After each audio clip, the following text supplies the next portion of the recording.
Good morning 11th class. बच्चे आज जो टॉपिक हम डिस्कस करेंगे वो क्या है बताओ। फाइंड द सेंटर ऑफ मास। देखो बेटा कंटिन्यूअस बॉडी का मैं रोड का निकलवा चुका हूं लास्ट लेक्चर में। Find the centre of mass, find the centre of mass of a semi circular ring. बेटा रिंग पे आ जाते हैं, सेमी सर्कुलर रिंग। हाफ बेटा कंप्लीट नहीं, क्यों ये भी बताऊंगा मैं। सेमी सर्कुलर रिंग समझना बेटा। सबसे पहले कंटिन्यूअस बॉडी है बेटा, दोनों फॉर्मूले साइड में लिख ले बेटा। X C M is equal to integration of X D M upon M, और Y C M is equal to integration of Y D M, अगर मास कांस्टेंट है बेटा। ठीक है बेटा, अब आगे बढ़ते हैं। ठीक है सर, ये हमें पता चल गया फॉर्मूला। अब देखो बेटा, कोई भी सेमी सर्कुलर रिंग है, कोई भी सभी, इसका सेंटर ऑफ मास बताना है बेटा। ये रिंग का मास m है बेटा, दो चीजें दे रखे लिखते जाओ। ये सेंटर है बेटा, रिंग की रेडियस r है बेटा, रिंग है बेटा, रिंग की रेडियस r दे रखी है, तो लिखो r is the radius of ring जो गिवन है। m जो है बेटा इसका हाफ रिंग का ही मास m गिवन है। m है बेटा mass of a semi ring बेटा। अब बात करते हैं। ठीक है सर, इसका मास टोटल m है। आप एक बात बताओ बेटा, मैंने क्या बताया था, स्मॉल मास कट करना पड़ेगा dm, तभी फॉर्मूले में आएगा ना। रोड पे किया था ना x डिस्टेंस पे जाके, सेम यहाँ पे क्या करोगे बेटा। देखो मान लिया कहीं पे भी एक dm मास कट कर लिया, आपकी मर्जी है बेटा, यहाँ dm मास कट कर लिया, यहाँ पे क्लियर है dm मास बेटा। और ये dm मास का जो कट किया उसका सेंटर ऑफ मास यहाँ है बेटा। देखना यहाँ पे सेंटर ऑफ मास है, जो डीएम मास कट किया है ना बेटा, स्मॉल पोर्शन का सेंटर ऑफ मास यहाँ है बेटा। ध्यान से देखना, जहां मैंने डॉट लगा दिया। अब बात क्या है, देखो बेटा, जो डीएम मास ये कट किया बेटा, ए यहां से यहां तक का ये कट किया बेटा। ठीक है, पता है कितना एंगल बना रहा है ये मान लिया बेटा कितने एंगल पे कट किया है, ये थीटा एंगल पे कट कर लिया बेटा। ध्यान से देखना, थीटा एंगल पे। और ये सर कितने एंगल का कट किया है, डी थीटा एंगल का कट कर लिया बेटा। थीटा एंगल पे जाके डी थीटा एंगल का एक छोटा सा पोर्शन कट कर लिया बेटा डीएम मास का। लेकिन मुझे नहीं पता कितना है ये मास, डीएम मांग रखा है बेटा। अब निकालोगे डीएम कितना है।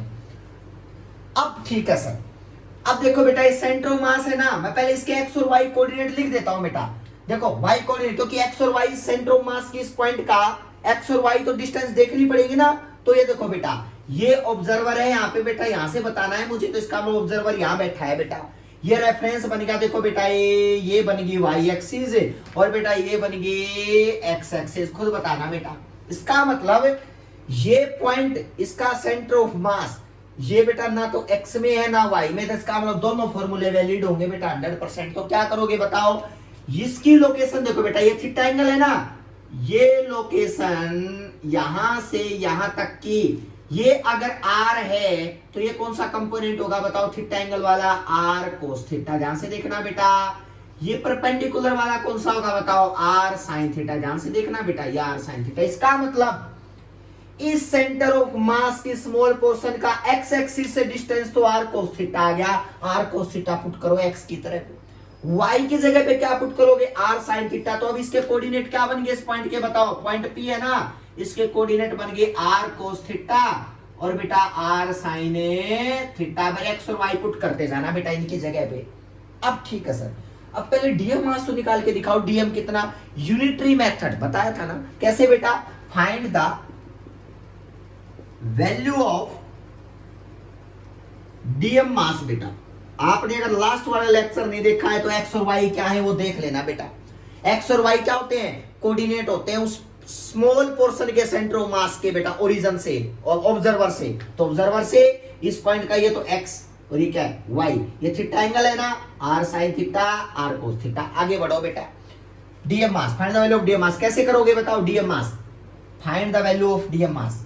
सबसे पहले बताओ, जब इसका सरकमफ्रेंस पाई आर है, 2 पाई आर तो कंप्लीट होता है ना, पाई आर है तो मास कितना है दे रखा है बताओ, आर है तो मास दे रखा एम। यूनिटरी मेथड बेटा, 1 है तो m बाई पाई आर, लो बेटा 1 है तो। अब इसकी लेंथ कैसे निकाले सर, वो तो मल्टीप्लाई कर देंगे यहाँ पे बेटा। तो बताओ थीटा एंगल, एंगल पता है, ये रेडियस बेटा, तो ये आर्क बनेगी ना ए से बी तक की। तो बताओ ए से बी तक की कितनी रेडी आर्क बनेगी, ये वाली लेंथ कितनी होगी बेटा। तो ए बी जो बनेगी that becomes are D theta, arc upon radius angle होता है ना। तो बेटा इसका मतलब रेडियस और ये एंगल डी थीटा बेटा, तो देखो ए बी निकल गया। तो इसका मतलब अगर आर डी थीटा आर्क का कोई पोर्शन है तो क्या बनेगा, M upon A pi R multiply R D theta. लो बेटा निकल गया, यही तो स्मॉल पोर्शन का डीएम मास आ जाएगा, आर से आर कैंसिल, इस डीएम पोर्शन का मास आएगा M D theta upon pi, और बेटा ये लिख देना है डीएम के इक्वल, स्मॉल पोर्शन का मास है बेटा ये डीएम।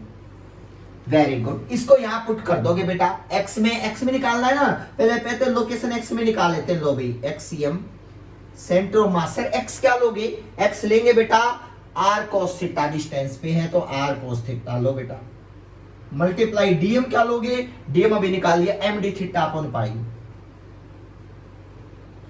ध्यान से देखना बेटा, अपॉन एम, जो कांस्टेंट है उसको बाहर निकालो, एम आर एम और पाई कांस्टेंट है, बदल कौन रहा है, थीटा। तो इसका मतलब ये थीटा वाली टर्म अंदर रखो, सिर्फ इंटीग्रेशन की, सबको आता है बेटा, आर एम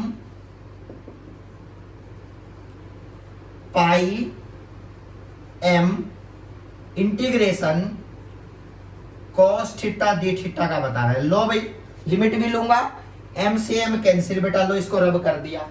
अब रिजल्ट आ गया, सर कोस थीटा का लिमिट कहां लें, देखो बेटा यहां से शुरू हुआ, पूरा एंगल कितना घूमेगा, पाई, तो 0 टू पाई बेटा, तो लिमिट ली है 0 टू, लो बेटा टोटल सेंटर ऑफ मास की लोकेशन निकल जाएगी, एक्स एक्सिस की डिस्टेंस निकल जाएगी। तो बताओ कैसे निकालूंगा, अगर मुझे इससे निकालना है तो फॉर्मूला क्या बताओ, XCM is equal to R by pi, आप लोगों के लिए विजिबल होगा ये, ठीक है बेटा, r by pi. Cos theta का डिफरेंशिएशन क्या होता है, कोस थीटा होता है बेटा इंटीग्रेशन साइन थीटा, तो इसका मतलब कोस थीटा का बन गया बेटा साइन थीटा। लो बेटा कर दिया 0 टू पाई, ध्यान से देखना बेटा, अपर limit minus lower limit, sine pi भी 0 होगा, साइन 0 भी 0 होगा, तो अरे ये आंसर तो 0 आ चुका, मतलब एक्स एक्सिस में इसका सेंटर ऑफ मास लाई ही नहीं करेगा बेटा। अब बारी आएगी वाई एक्सिस वाले की बेटा, no centre of mass lying along x axis बेटा, इस रिंग की बेटा, ये ऐसे रिंग है, इसकी एक्स एक्सिस पे सेंटर ऑफ मास की लोकेशन आएगी नहीं बेटा, आंसर 0 आया। अब बात करते हैं सर वाई कोऑर्डिनेट का कैसे करें, तो देखो बेटा अब वाई कोऑर्डिनेट का क्या बनेगा, y C M is equal to, y की जगह क्या पुट करोगे बताना बेटा, मैं इस चीज को रब कर रहा हूं, जल्दी से नोट कर लेना बेटा सारी चीजें। अब ये फॉर्मूला मैं बना रहा हूं बेटा, एक्स एक्सिस से तो 0 आ चुका, वेरी सेम। अब देखो यहां पे Y C M is equal to, Y C M centre of mass Y C axis से आएगा sir integration of Y D M upon M. अब बेटा y कितनी दूर है centre of mass y axis से, स्मॉल पोर्शन का r sin theta, sir DM mass क्या है, m d theta upon pi integration y बेटा 0 टू पाई, इसका मतलब y C M R M और थीटा दोनों कॉमन है बाहर, ये पाई कांस्टेंट है बेटा, आर एम और पाई बाहर लिए, बाहर एक एम और था बेटा, 0 to pi sine theta D theta. लो भाई एम से एम कैंसिल, अब बनेगी बात, देखो बेटा ये होगा R upon pi, sine theta का डिफरेंशिएशन क्या होता है, साइन थीटा का माइनस कोस थीटा, इसका मतलब माइनस कोस थीटा बेटा, चेक कर लेना बेटा, ये इंटीग्रेशन है साइन थीटा का minus cos theta, 0 to pi. लो भाई ये बन गई बात, upper limit minus lower limit, you can do, कर सकते हो बेटा। लो R upon pi, upper limit minus cos pi minus minus minus plus बेटा, तो कोस 0। लो बेटा, और पता है बेटा कोस पाई कितना होता है, -1, तो -1 पुट करोगे, माइनस माइनस प्लस, और cos 0 1 बेटा, लिख लो cos 0 1 प्लस 1 बेटा। तो इसका मतलब YCM पता है कितना निकल के आया, 2r/पाई। तो इसका मतलब कोऑर्डिनेट निकल चुके हैं सेंटर ऑफ मास के बच्चे। y में ये होता है और x में 0 होता है, तो इसका मतलब XCM इज इक्वल टू 0। देखो बेटा दोनों को लिख के अब इनपुट करो, कहां बनेगा, x में तो है नहीं सर, y में पता है ओरिजिन से कितनी दूर बनेगा, y में 2r/पाई। बेटा 2r/पाई को पुट करूंगा तो पाई की वैल्यू 3.14, इसका मतलब 3.14 को 2 से 2r/3 approximate 2r/3।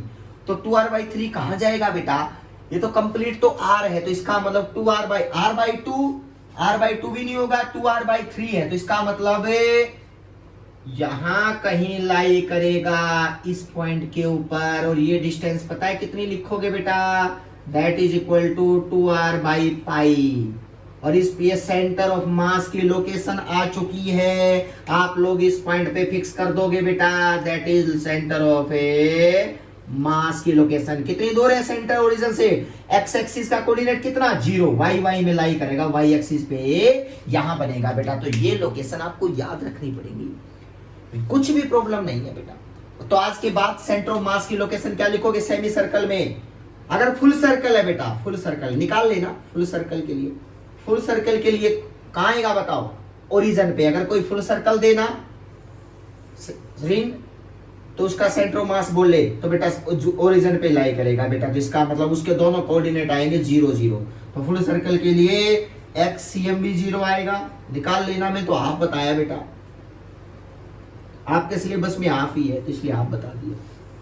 Full circle के लिए सेंटर ऑफ मास सेंटर पे आएगा 0 0 बेटा, लेकिन इसका यहाँ आएगा सेमी का बेटा, इसलिए सेमी निकालना जरूरी था। फुल सर्कल का तो याद ही हो जाएगा, सेंटर पे होता 0 0 बेटा। अगर पूरा सर्कल है तो बेटा फुल रिंग है तो बेटा फुल रिंग है तो बेटा circular ring, can find that value. Clear है बेटा, ये आप लोगों ने याद रखनी है। नेक्स्ट इससे आगे स्टार्ट करेंगे बेटा। Thank you so much.